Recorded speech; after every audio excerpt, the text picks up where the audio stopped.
Hello, c'est Sarah, bienvenue dans mon podcast. J'espère que tu vas bien. Aujourd'hui, euh, moi je veux te faire part un peu de mon expérience personnelle. Tu te rappelles dans la série de la méthode de psychopathe, je t'avais dit que il fallait être un laser et qu'il fallait avoir son green flag et l'avoir toujours en ligne de mire. Et moi, mon green flag, c'est de retrouver mon joyau intérieur, mon soi profond, ce qui m'anime et retrouver la vraie Sarah qui a été cachée sous plein de couches de peur. Et du coup, je veux la laisser s'exprimer et je veux la laisser vraiment se retrouver sa place. Alors, j'essaye de déterrer les morts, on va dire. Je, je fais face à toutes mes parts d'ombre et il y en a une en ce moment qui est vachement costaud et qui est tout le temps là. Elle est là et elle est liée au domaine du travail. En fait, comme je t'ai dit, en ce moment, je vis une situation voilà, au travail qui est celle qu'elle est et c'est un certain environnement toxique, on va dire. Et cet environnement toxique, il fait ressurgir une part d'ombre en moi. C'est quoi cette part d'ombre? C'est le syndrome de l'imposteur. Euh, je vais expliquer ce que c'est et je vais expliquer comment ça joue en moi et quels exercices je fais pour m'en sortir. On m'a confié en fait récemment un livrable énorme à faire.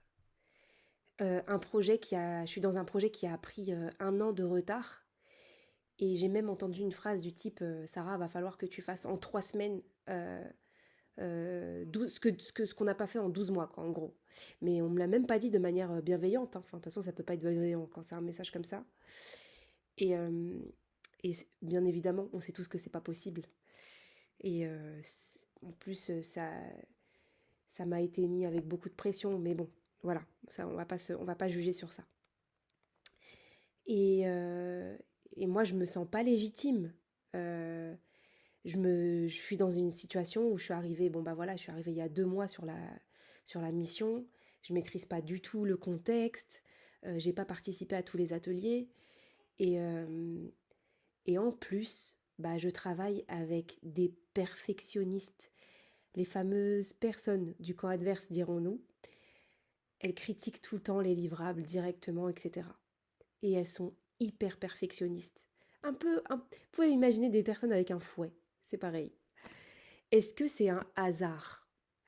Eh ben non. J'ai attiré cette réalité. J'ai attiré ces personnes-là. Je me suis retrouvée dans cette situation-là pour me confronter à mon propre perfectionnisme, à mon syndrome de l'imposteur et à ma peur du jugement. Et c'est là que tout se joue. Je sais qu'en ce moment, c'est là que tout se joue. Et hamdoulilah ya Rabbi, je rencontre cette situation.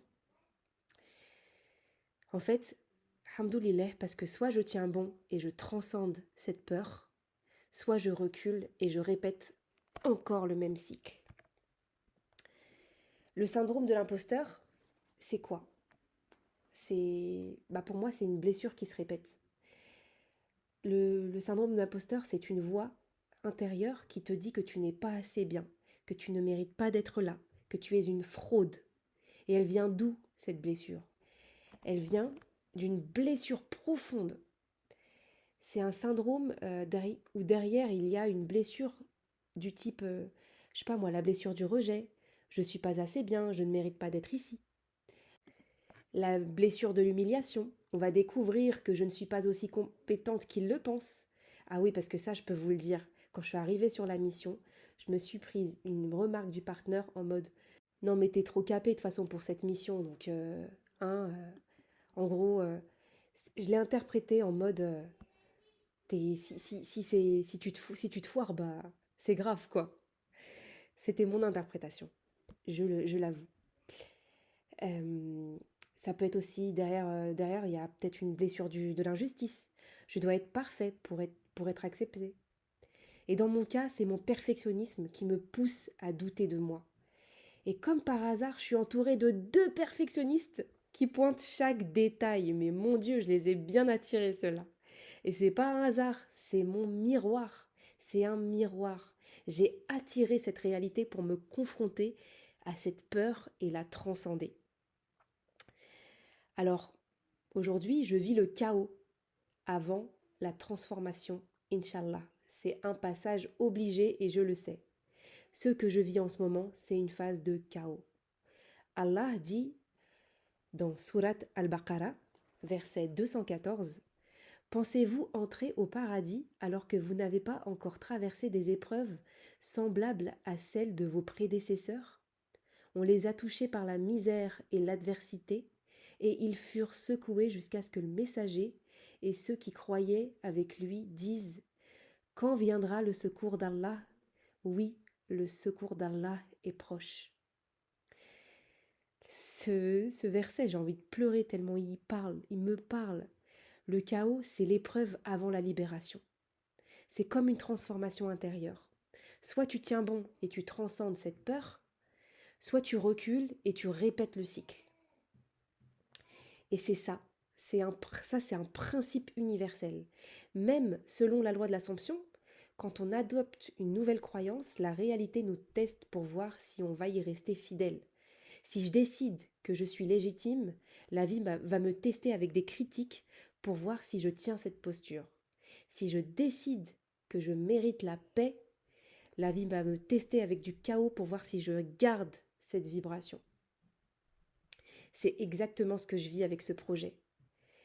Alors, là, je pense que vous allez vous dire comment transcender ce chaos, comment retrouver la paix. Maintenant, comment je traverse cette phase sans retomber dans mes anciens schémas? Alors, je change ma perception sur la situation. Allah nous dit dans Surat Ar-Rad, c'est la Surat 13, verset 11, Allah ne change l'état d'un peuple que lorsque celui-ci change ce qui est en lui-même. Ça signifie que c'est ma perception qui doit changer en premier. Ce projet, c'est pas une punition, c'est une opportunité de grandir. Si je le vois comme une torture, et franchement je l'ai vu pendant un bon mois et demi comme une torture, bah je vais souffrir. Si je le vois comme une initiation à un nouveau moi, alors je vais en sortir grandi, je le sais. Et deuxièmement, il ne faut surtout pas reculer maintenant. Si je cède à la peur, je valide mon ancienne croyance. Je continuerai à douter de moi, je continuerai à attirer des environnements où on remet ma valeur en question. Parce qu'en fait, des situations avec des managers, des micro-managers, des gens perfectionnistes, etc. Mais c'est l'histoire de ma life.